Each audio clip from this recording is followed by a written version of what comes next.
Olá, é um prazer estar aqui com vocês. Eu gostaria de agradecer o convite da doutora Ana Moreira para poder falar nesse congresso de medicina integrativa.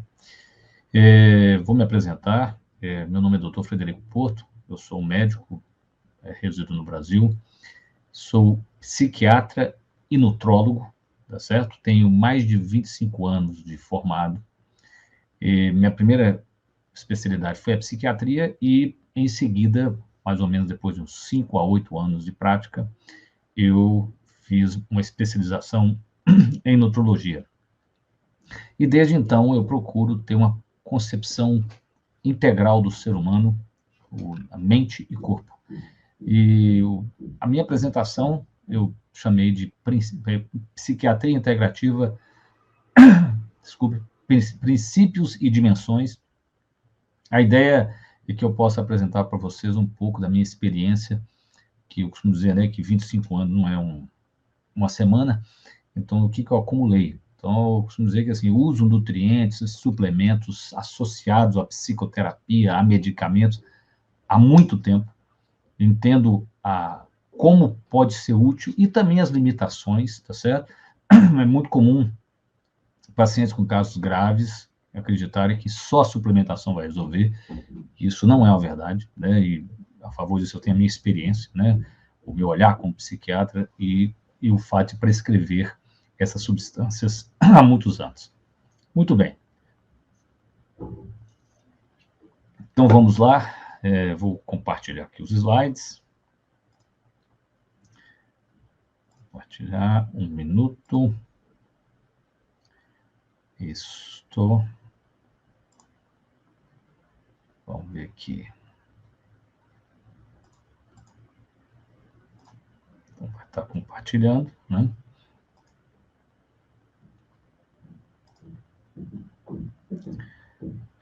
Então, este é o metacognição, é o nome que eu dou para o meu trabalho. Além de médico, eu também atuo como consultor organizacional, dou palestras, sou professor na Fundação Dom Cabral, que é a melhor escola de negócios da América Latina, e esse é o tema de hoje. Então, psiquiatria integrativa, princípios e dimensões. Eu vou começar com uma fala do famoso Peter Drucker, né, considerado o pai da administração moderna. Ele dizia o seguinte: os erros mais graves não estão ocorrendo devido às respostas erradas. O verdadeiro perigo está em não fazer as perguntas certas. Na verdade, as nossas perguntas é que guiam as nossas escolhas, que guiam as nossas percepções. Então, nós temos que fazer perguntas diferentes para que a gente possa ver a realidade diferente. E eu costumo dizer que todas as ideias que não nos incomodam, na verdade, elas não estão nos desafiando. Então, eu espero que parte do que eu falar aqui hoje vai incomodá-los.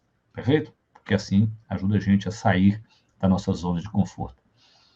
Ter uma visão integrativa na saúde é fundamental, porque o custo da saúde, como é hoje no mundo, é insustentável. O nosso modelo é insustentável.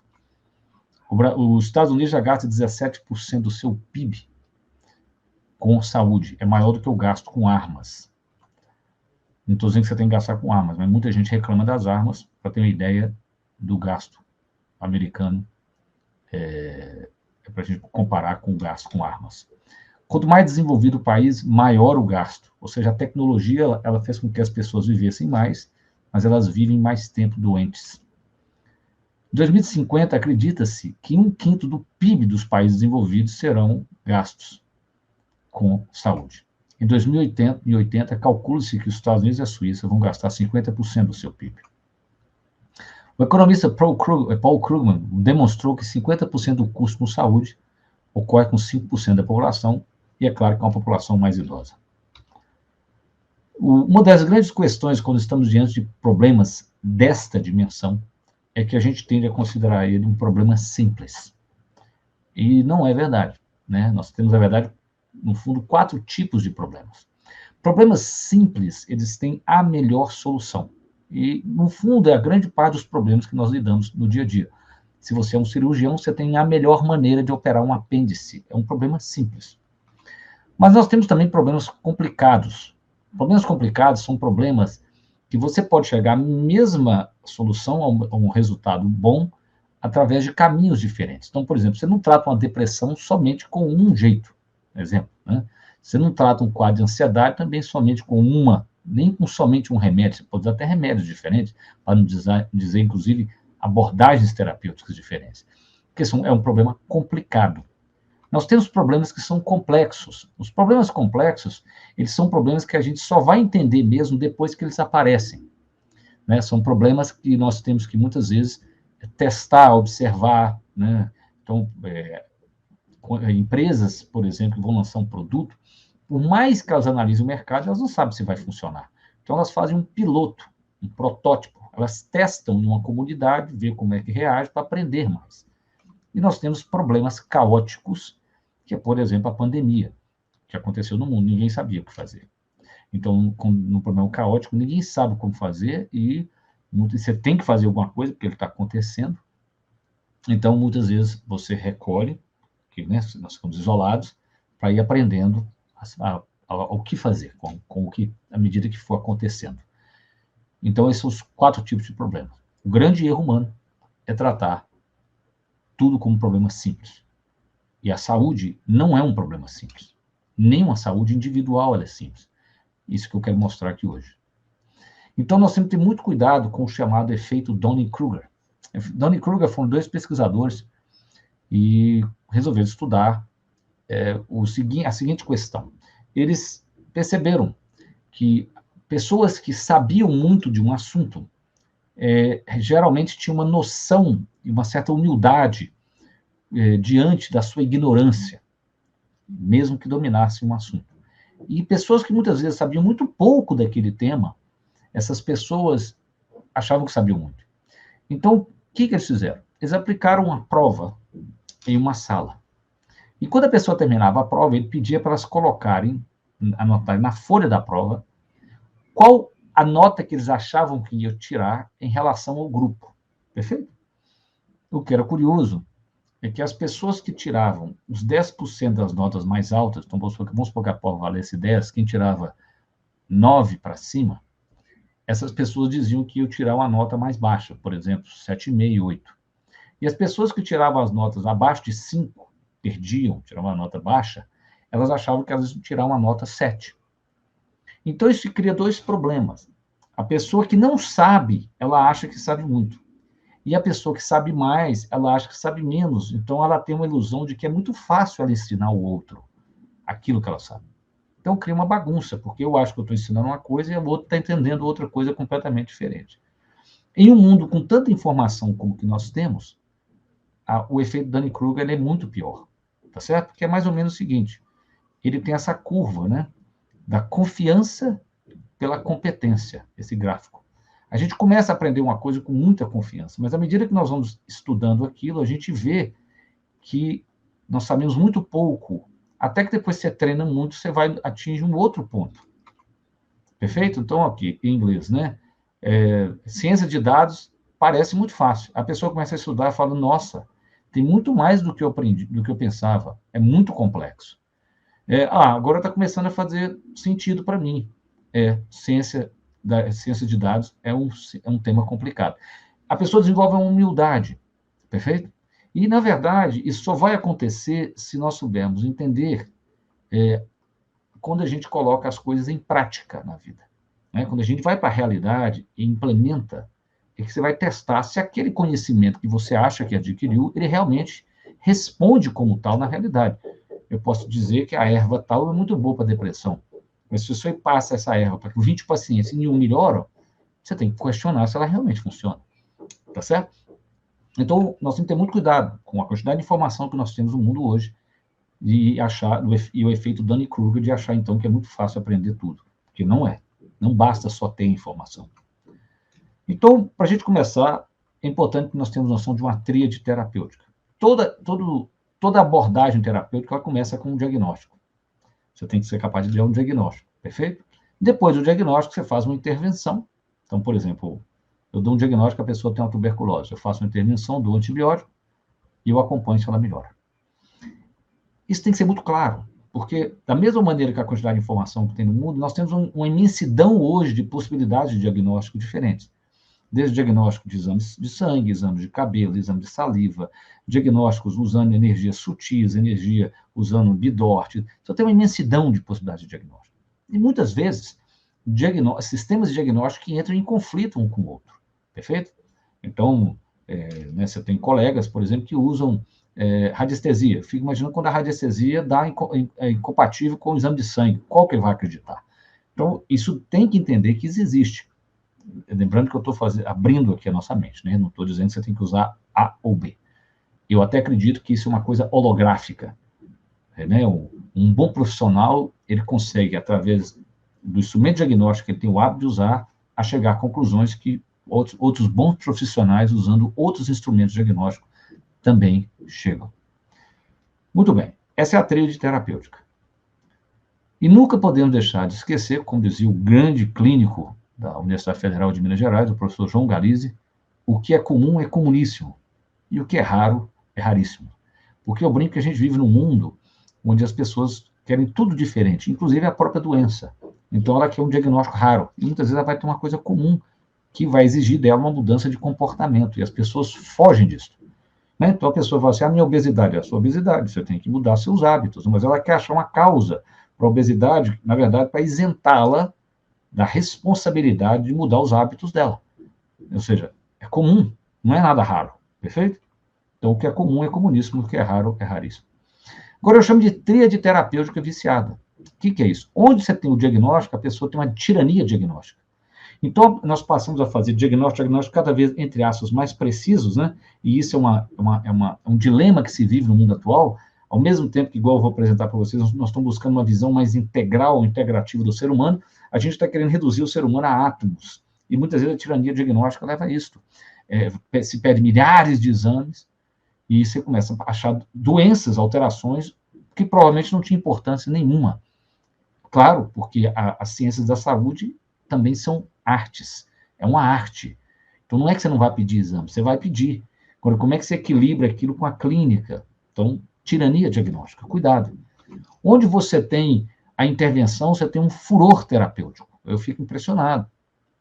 Às vezes a pessoa indica, por exemplo, né, eu fico me perguntando todos os dias, eu como psiquiatra, eu vejo submeter crianças com autismo a fazer, por exemplo, ozônio retal.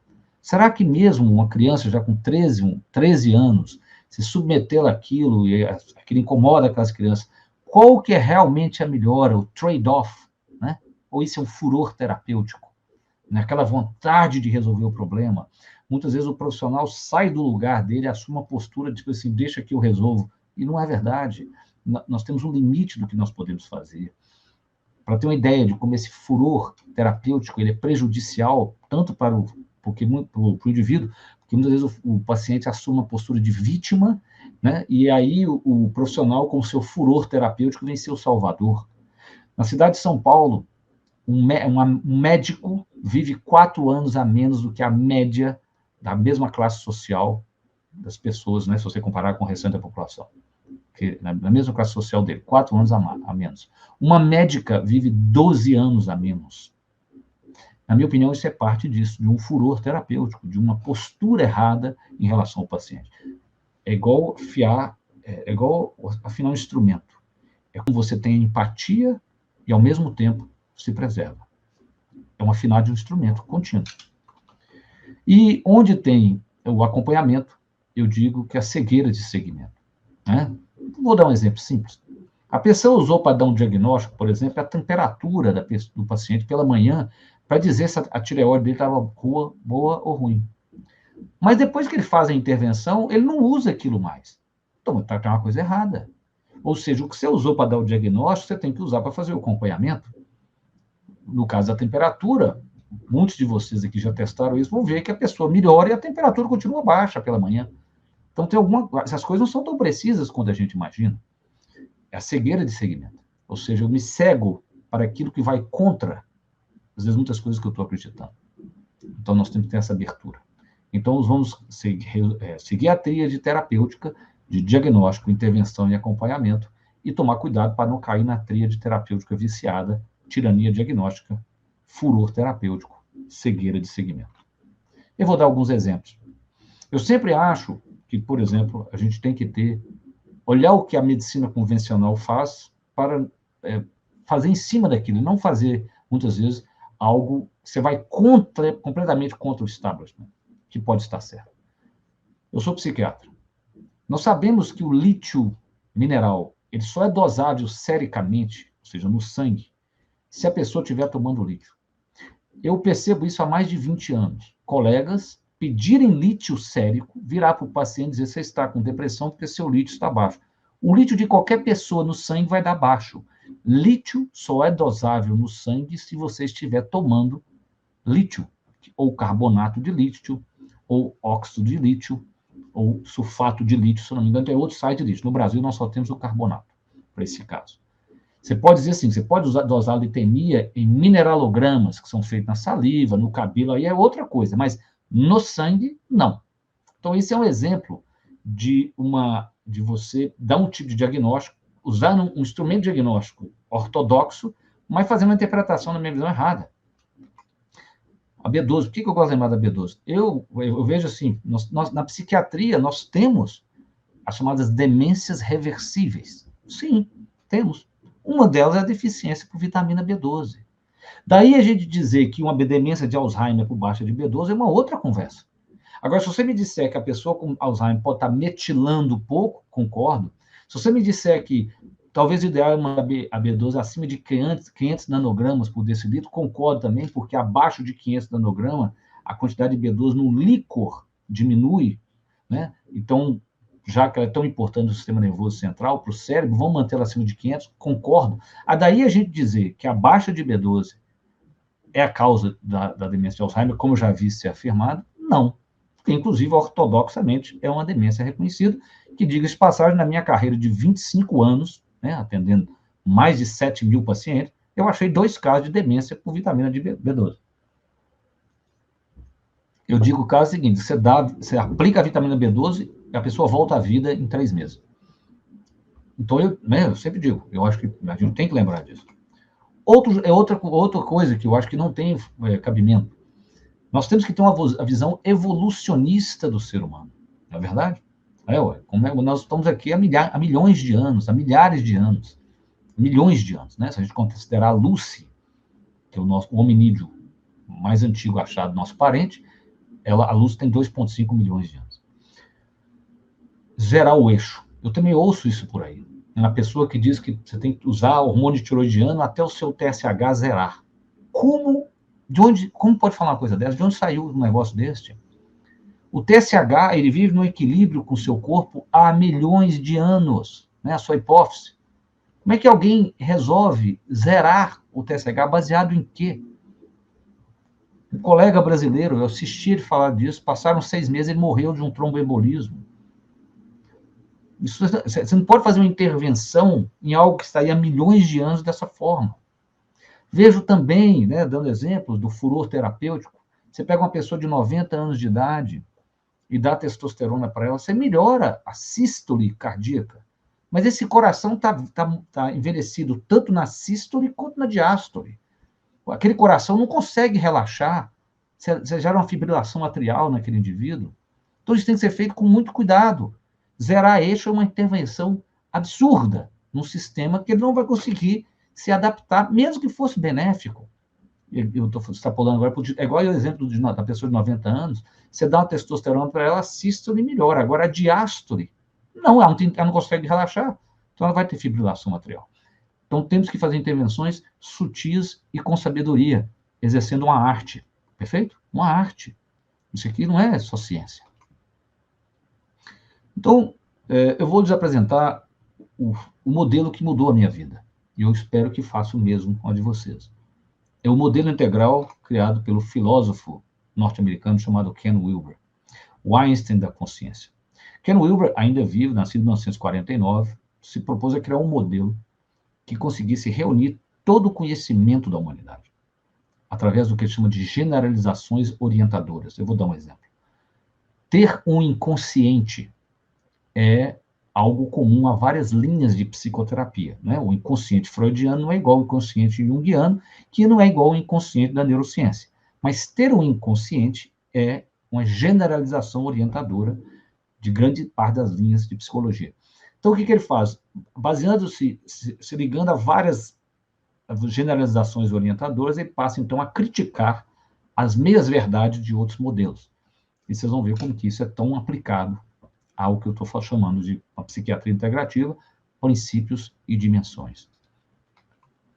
O que é o conceito? O modelo integral é um mapa didático de sistemas, cultura, psicologia e comportamento que funciona percebendo e honrando diversas perspectivas, onde todo mundo está certo, pelo menos parcialmente. Ou seja, ele quer dizer o seguinte, ninguém é nem 100% certo, nem 100% errado.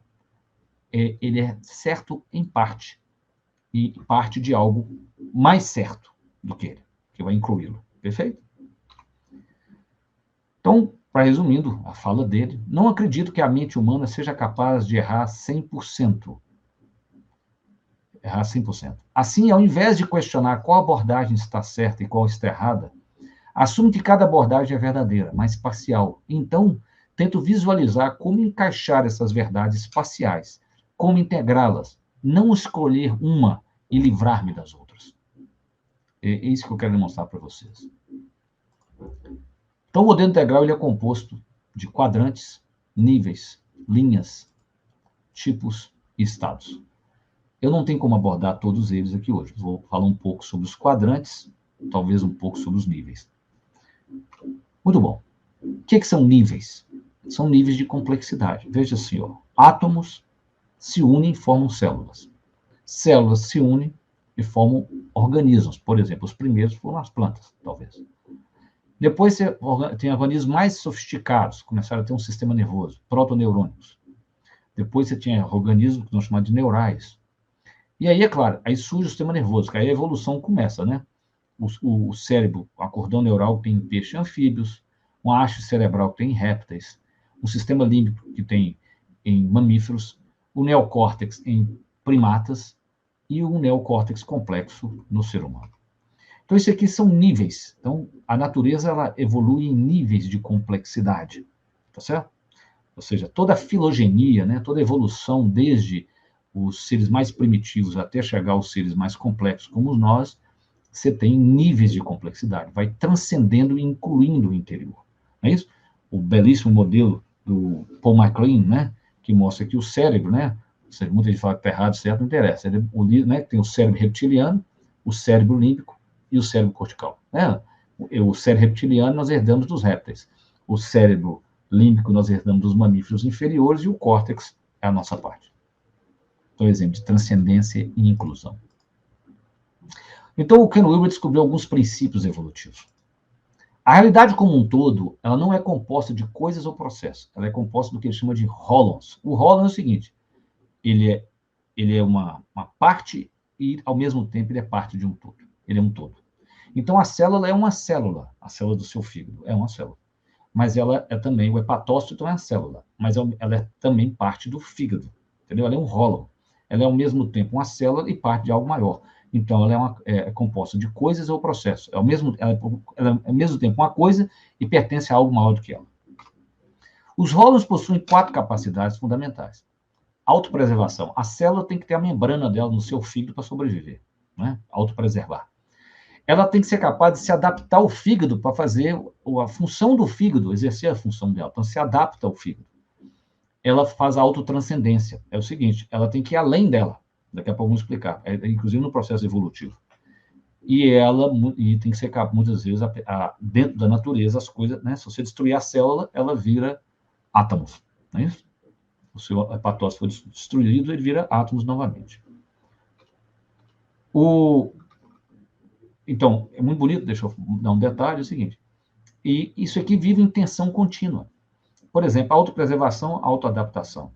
Se o seu hepatócito perder a membrana dele e não se preservar, ele é destruído, perfeito? Mas se o seu hepatócito resolver reproduzir sozinho, que é um câncer, é um distúrbio da autoadaptação. Então, é um equilíbrio contínuo. Os holons emergem. Sim, o que é isso? Na natureza é assim, ó. Você tem o que chama de propriedades emergentes. H2O. Eu junto 2 hidrogênios com oxigênio, forma a água. A água, ela é líquida. O hidrogênio e o oxigênio são gases. E significa que as propriedades da água emergem da união do hidrogênio com o oxigênio, não está em nenhum dos dois. Isso é evolução. Perfeito? Isso é um processo, isso é uma emergência. Então, quando a gente faz um exame de sangue e reduz tudo que o seu paciente está sentindo ao zinco, você está matando a natureza, na verdade. Não estou dizendo, desde que você faça isso com consciência, isso é igual o cientista olhar para o cérebro do rato e deduzir uma coisa do cérebro humano. Você pode até falar assim, talvez, mas o cérebro humano é completamente diferente. Igual a água tem propriedades que não existem, e nem você tem como prever que vão existir, olhando o hidrogênio e o oxigênio. Os hólons emergem holarquicamente, é isso, é uma hierarquia, né? Átomos, células, átomos, moléculas, células, seres vivos, assim vão incorporar, né? Uma holarquia, uma hierarquia, na verdade, de complexidade.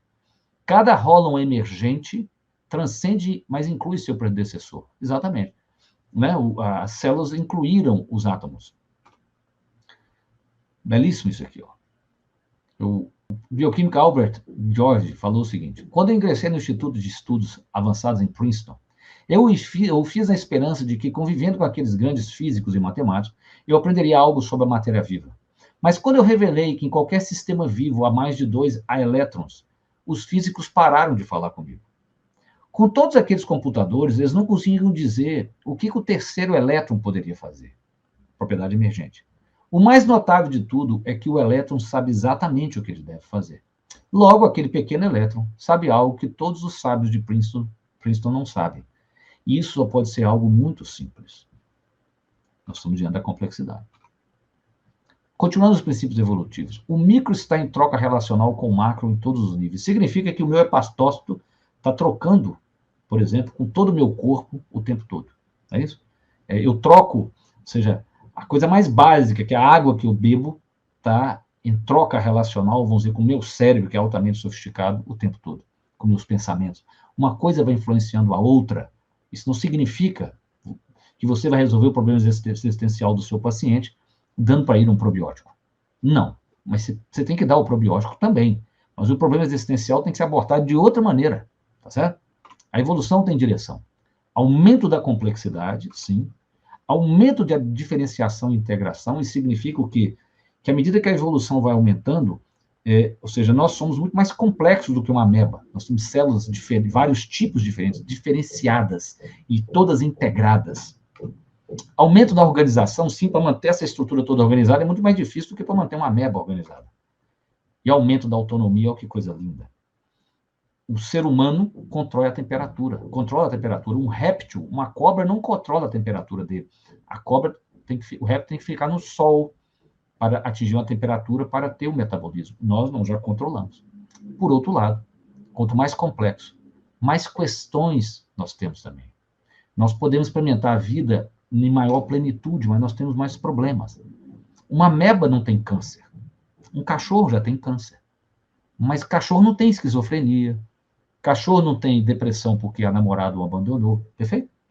Ele é menos complexo. Como ele é mais complexo do que a ameba. A ameba é menos complexa que um cachorro, por isso que ela não tem câncer. O cachorro já tem câncer. Mas o cachorro é menos complexo do que nós. Nós temos esquizofrenia, ele não tem. Aumento do telos. O telos é como se fosse uma força da natureza que puxa para a maior complexidade. Né? Então, isso é um processo infinito. Por isso que o teólogo Gregório Nazianzeno, da Idade Média, disse o seguinte: o espírito dorme na pedra, dorme, desperta na flor, sente no animal e sente que sente no homem.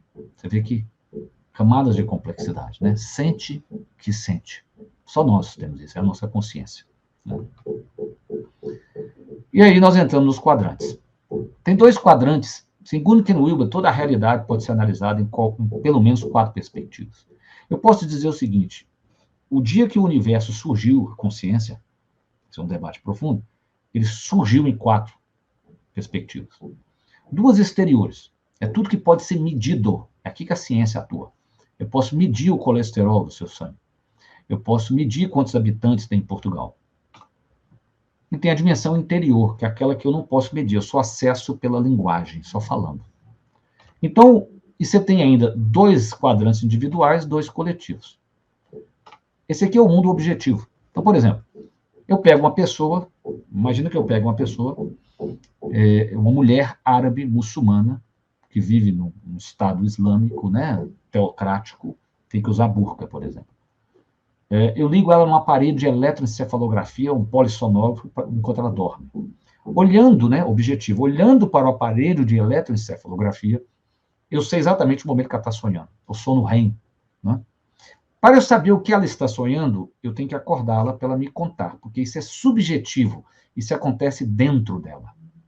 Mas o indivíduo, ele não vive isolado da sociedade, ele vive dentro de um coletivo, dentro de um mundo interobjetivo, que, lembra, o exterior pode medir, então essa mulher vive num sistema político, sociopolítico, econômico, né? Ela vive, que inclusive ela é submissa nesse sistema, e ela vive também numa cultura intersubjetiva, que ela tem que me contar como é que é a cultura islâmica, intersubjetiva.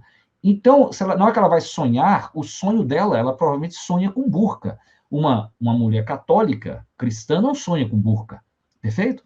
Então, mostrando que esse indivíduo é sempre inserido no coletivo, e daqui a pouco eu vou te mostrar como é que isso impacta o tratamento. Tá? Então, exterior, por exemplo, é o comportamento. Eu posso ver o comportamento, eu posso dosar o colesterol, posso dosar o triglicérido, pode fazer o que você quiser, pode fazer biorressonância, isso tudo é tangível. Tem coisas que é o interior, que eu tenho que perguntar para a pessoa, ela tem que me contar. Então a pessoa me pergunta assim, o paciente, doutor, você não dosa serotonina? Eu falo, não doso. Por que eu não doso serotonina? Só para você entender. 40% dos pacientes com epilepsia têm um eletroencefalograma normal. Se a gente não consegue nem ter uma sensibilidade de um eletroencefalograma alterado para uma coisa tão concreta quanto a epilepsia, imagina para uma depressão. A pessoa chega para mim, por exemplo, com a serotonina dosada no sangue. Não, é baixa. Eu pergunto, como é que você está? Ela fala, estou bem, doutor. Eu vou falar para ela, não, você está deprimida. Não, não faz isso, não. Então, o que ela me relata, nesse caso, é mais importante do que o que o exame está dando. Nem todos os exames são assim, mas eu estou dando um exemplo de quando a gente tem um reducionismo ao quadrante objetivo dos exames. A dimensão social e a dimensão cultural. Então, com isso. Então, aqui é o comportamento, né, que eu posso ver, aqui está a biologia, a física, a psicologia comportamental, intencional está a filosofia, a teologia, a psicologia mesmo, aqui estaria a antropologia na dimensão cultural e a sociologia na dimensão social. Então, vamos dar um exemplo, sinais e sintomas de depressão e ansiedade. Objetivo, o paciente tem taquicardia, falta de ar, alterações imunológicas, né? Ele fala para você que a herpes apareceu, ele pode ter alteração né, das imunoglobulinas deles, alteração de pressão arterial, alterações intestinais, isso tudo você pode ver, não é isso? Aí ele vai te contar que ele está sem energia, com anedonia, ele está mais deprimido, ele está com dificuldade de começar o sono, a libido dele está baixo, ele está com dificuldade de concentração. Você não tem como medir essas coisas, ele tem que te contar. E aí, objetivamente, ele vai dizer assim, meus amigos perceberam, por exemplo, que eu estou mais isolado socialmente, nós estamos passando por uma depressão econômica na cidade onde eu vivo, o país, isso está me atingindo, eu percebo uma fragmentação social, não consigo conversar com meus vizinhos, e eu percebo uma fobia de interagir com outras pessoas. E aí, na dimensão cultural, você pode dizer assim, a própria depressão econômica levou a uma depressão coletiva ou até familiar, a família está mais deprimida que faliram economicamente, uma desmotivação do grupo onde ele convive, vai te contar isso. Estão evitando intimidade, medo de julgamentos, relacionamento, ou seja, tem a ver com o outro, né? Aqui é eu comigo mesmo, é a primeira pessoa. Aqui é a segunda pessoa, eu com o outro. E esses dois a gente chama de terceira pessoa, que é aquilo, é a coisa, é o que é inanimado, não é isso? Então, o bom, o belo e o verdadeiro, em Platão. Perfeito? Então, aqui é o que está dentro de mim, assim, o belo, desculpe, o bom e o verdadeiro. Aqui é o que está dentro de mim, aqui é eu com o outro, a outra pessoa, e aqui a terceira pessoa, que são os dois quadrantes exteriores, são as coisas do mundo. Né? Um dos males do mundo moderno é que nós coisificamos tudo, inclusive a medicina. Então, é muito importante o que eu vou falar. A gente não deixa de coisificar, quando a gente reduz também o sofrimento do nosso paciente, a alteração da biota intestinal dele. Eu vou falar, claro que isso é importante, os eixos, mas você tem que olhar a subjetividade. Isso é coisificação, não deixa de ser. Você não deixa de coisificar uma pessoa quando você reduz o sofrimento dela, é o mineralograma dela. Também. né? Porque qualquer um vai perceber, a pessoa já chega lá com tudo perfeito, uma saúde melhor do que a nossa e em profundo sofrimento. Porque o sofrimento é subjetivo, ele é psíquico, então isso existe. Como é que seria um tratamento? Então, nós vamos dar vitaminas, minerais, medicamentos, sugerir atividade física, tá vendo? Tudo. Né? E eu até posso falar o seguinte, em níveis de complexidade, você lembra dos níveis, né? Primeiro eu dou os nutrientes, né? Eu dou nutrientes, eu dou vitamina, eu dou fitoterápica, se não resolver, eu dou remédio. Ou seja, como se fossem níveis de complexidade, inclusive. Claro, subjetivamente, meditação, oração, aconselhamento, fazer psicoterapia, isso também é importantíssimo. Do ponto de vista objetivo, coletivo, uma vida sustentável, locais de oração, locais de meditação, trabalho voluntário, eu tenho que interagir em lugares, né? E, claro, grupo, pessoas, grupos de apoio, terapia de grupo, terapia familiar e assim por diante. Então, assim você pode ver que há uma união, né, de todas as dimensões, perfeito? Elas são, o tratamento, ele é integral nesse sentido. Continuando, só para lembrar, tá? Comportamento, a intenção do comportamento que ele tem que te contar, né? E esse indivíduo está sempre inserido num coletivo, ele nunca está separado. Existem extremos em todos os quadrantes, sim, gênios em cada um. O cientificismo extremo, a ciência, a matéria, né? A matéria é a realidade. O cientista, né? Mas, claro, para ele estudar isso, ele tira todas as propriedades emergentes, ele vai estudar só o átomo. A consciência é a realidade, o idealismo extremo. Sistemas extremos. A rede cósmica da vida é a realidade. Pós-modernismo extremo. O significado culturalmente construído é a realidade. Ou seja, não é a realidade, é o que a cultura constrói. Nós temos isso hoje no mundo. Quando eles começam a te dizer que não existe nenhum gênero determinado biologicamente. Todo gênero é construído socialmente. Você teve também isso, na ciência, na psiquiatria teve isso. Não existe doença mental, existe uma exclusão social do paciente, por isso que ele adoece. Não. 4 quadrantes. Ele tem uma doença, uma esquizofrenia, que o leva a ser excluído socialmente, e a exclusão social pode até piorar a doença. Agora, a doença existe, ela tem que ser tratada. Então, você tem que ter uma visão de 4 quadrantes. Mas podemos ter reducionismos a todos eles. E aí, quando você junta os quadrantes, como você viu, os 4 lá, né? Nos quadrantes navegam níveis de complexidade, tá vendo? Então, é assim que eu olho o meu paciente. Por quê? Quando eu vou abordar, por exemplo, o quadrante exterior, eu posso abordá-lo em eixos de complexidade. Eu abordo o eixo, por exemplo, intestino-cérebro. O intestino é muito primitivo, concorda? Eu posso abordar o eixo coração-cérebro, através da respiração, outro eixo também primitivo. Aí você chega no cérebro. Então, eu acho que nós temos que abordar de baixo para cima. Você pode até intervir de uma só vez, mas não é de cima para baixo. É de baixo para cima. Do mais primitivo, você vai construindo os fundamentos para que, quando você chegar lá em cima, ou já atuando lá em cima, aquilo que você está fazendo lá no mais sutil, mais complexo, dê mais resultado.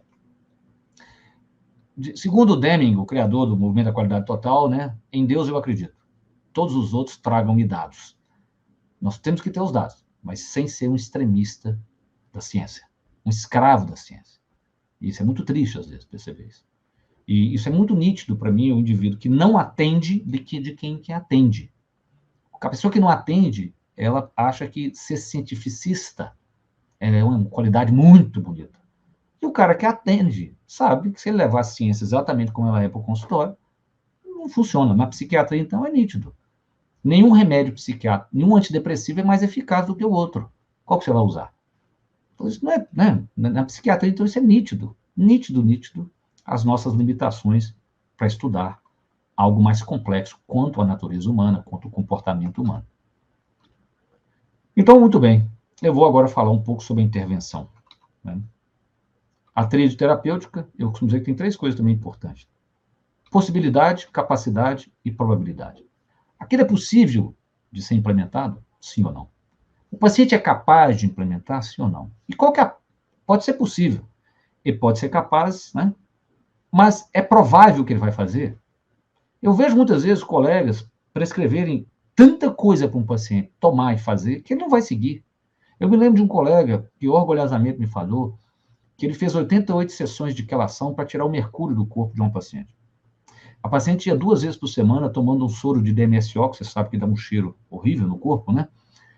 Eu virei para ele e falei assim, só tem 3 possibilidades de alguém fazer isso, porque isso não é provável, né? Isso não é um tratamento, na verdade.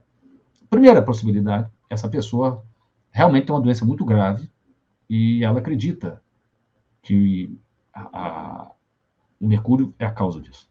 Segundo lugar, ela pode ter uma neurose para com esse mercúrio. Ou em terceiro lugar, está apaixonada por você, ela vai lá te ver. Porque não tem, isso não é tratamento. Então a gente tem que pesar isso, possibilidade, capacidade, probabilidade. É um trade-off. Por exemplo, se a paciente tem uma tireoidite Hashimoto, é uma doença autoimune? É. Aumenta a chance de ter outras? Sim. Agora, se para baixar um anti-TPO, baixar mesmo, eu estou falando para pegar um anti-TPO de 1.300 e levar ele para 60, a pessoa tiver que abrir mão de comer tudo na vida dela, ela vira, assim, ela não tem nenhum prazer na existência dela. Por causa de uma tireoidite Hashimoto, é isso mesmo que nós vamos fazer? Não sei se isso é possível. Lembrando que esta vida é uma só. Pode mesmo que você acredite que você volte. Mas essa aqui é uma só. Então, esse trade-off, esse equilíbrio entre o prazer, né, entre a liberdade, entre a responsabilidade e o prazer, isso sempre vai existir em qualquer tratamento. Então, muitas vezes, possível o paciente tem a capacidade, mas não é provável que ele vai fazer, porque aquilo vai interferir demais na vida dele. Então, não é um tratamento viável. A intervenção ela é um equilíbrio entre o desejo do paciente, o que ele quer e o que ele precisa. As pessoas, né, elas têm, muitas vezes, um desejo irreal. Ela quer emagrecer sem ter que fazer ginástica, sem fazer dieta. Então, a gente tem que estar sempre equilibrando o desejo com a necessidade. É o que ele quer com o que ele precisa. E todo sistema e todo paciente, ele tem um gargalo. Significa assim, o lugar onde, se eu atuar agora, ele vai ter mais efeitos. Porque você não pode mandar o seu paciente tomar 55 cápsulas, por exemplo, né? Senão fica um tratamento tão complicado que ninguém faz. Você tem que atuar no gargalo do paciente. E o gargalo é esse equilíbrio, do que ele quer com o que ele deseja. É uma arte.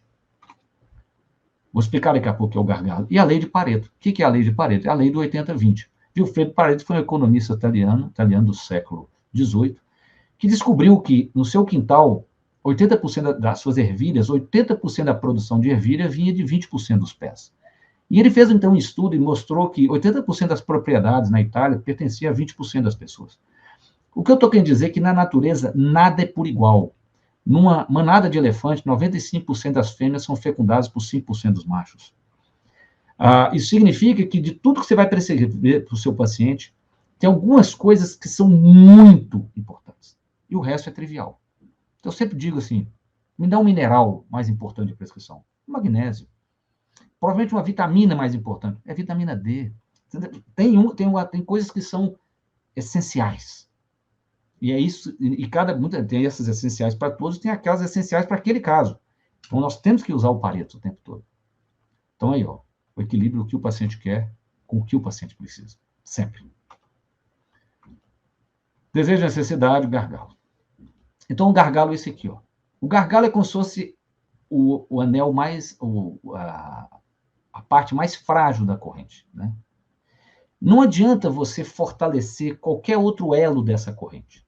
Se você não fortalecer esse elo mais fraco que está aqui, né? Esse elo, a corrente vai quebrar sempre aqui. Esse é o gargalo dela. Claro, quando você fortalecer esse elo, vai quebrar em outro lugar, perfeito?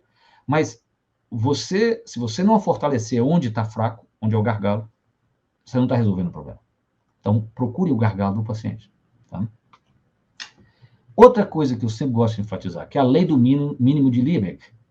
O crescimento é controlado não pelo total de recursos disponíveis, mas pelo recurso mais escasso. O que ele descobriu? Ele descobriu essa lei na agricultura. Ele descobriu, por exemplo, que você plantava, por exemplo, cenoura. A cenoura crescia até a quantidade, a menor quantidade que tivesse de qualquer mineral na natureza. Então, supor que tinha todos os minerais no solo. O mineral em menor quantidade proporcional era o zinco. Aquela cenoura cresceria até a quantidade de zinco suficiente, entendeu? Então, nesse caso, a baixa quantidade daquele mineral era o gargalo do sistema. Então, você tem que dar aquele mineral primeiro, né? Por exemplo, até regularizar os outros, para então, seja, a saúde do seu paciente emergir Isso é um exemplo de um gargalo, a lei de Liebig. Eu gosto sempre de lembrar isso aqui, porque isso lembra os níveis. A patogenia segue a filogenia. O que é isso? Uma certa vez eu assisti um especial, um documentário da Amazon sobre o segundo cérebro, sobre o intestino. E mostrou a universidade francesa, onde tinha um pesquisador que ele fazia uma biópsia do intestino grosso, colocava no microscópio, e ele antevia uma doença de Parkinson 15 anos antes. Então, aquilo me deu um insight que é o seguinte, não é? Lá, quando a gente aprende embriologia na faculdade, a gente aprende que a embriologia segue a filogenia. O que é isso? O embrião, né, à medida que ele vai crescendo da barriga da mãe, ele vai assumindo um formato, ele lembra um sapo, ele lembra um peixe, depois ele lembra um sapo, ele lembra um réptilzinho, assim vai até chegar a ser o mamífero, somos nós. Então, eu digo um insight que a patogenia ela deve seguir a filogenia. Ela começa pelos órgãos mais primitivos, e o intestino é o órgão mais primitivo. O primeiro ser vivo da natureza, provavelmente, era um tubo digestivo.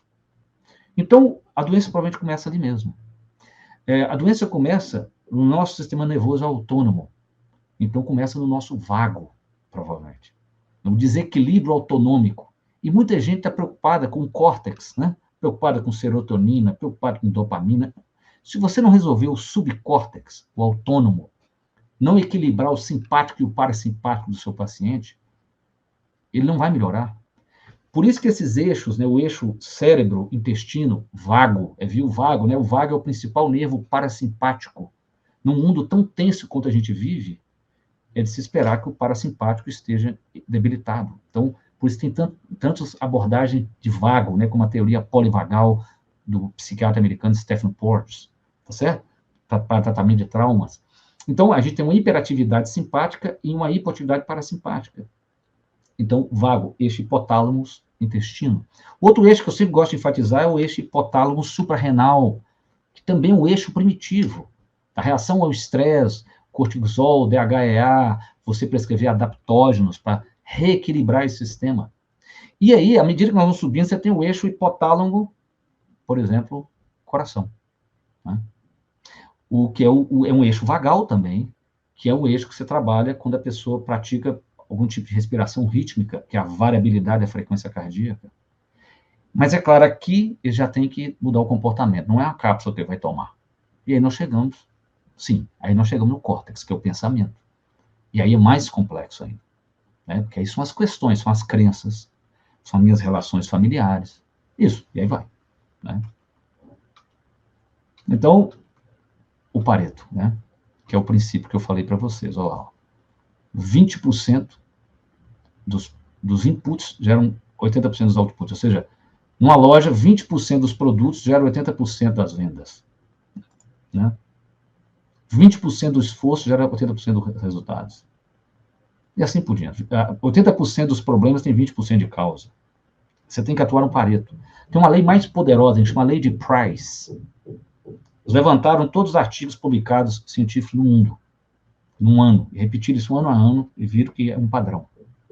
É o seguinte, metade dos artigos publicados é publicado pela raiz quadrada do número de artigos em pessoas. Significa o seguinte, se eu tiver 100 artigos publicados, 50 artigos desses foram publicados por 10 pessoas, a raiz quadrada de 100. Então, 10 pessoas dão conta de 100 artigos, de 50 artigos. Então, metade do trabalho em uma empresa, se uma empresa tem 100 funcionários, metade do trabalho é realizado por 10 pessoas. Então, a gente tem que aplicar isso também nos nossos pacientes, senão vira uma coisa, algo inviável. Ninguém vai tomar 85 cápsulas, fazer 1000 soros, não vai. Tem que atuar no gargalo, no Pareto, equilibrando o desejo e a necessidade. Como diz Paracelso, para ser um bom médico, você tem de tratar o corpo, conversar com a alma e acariciar o espírito.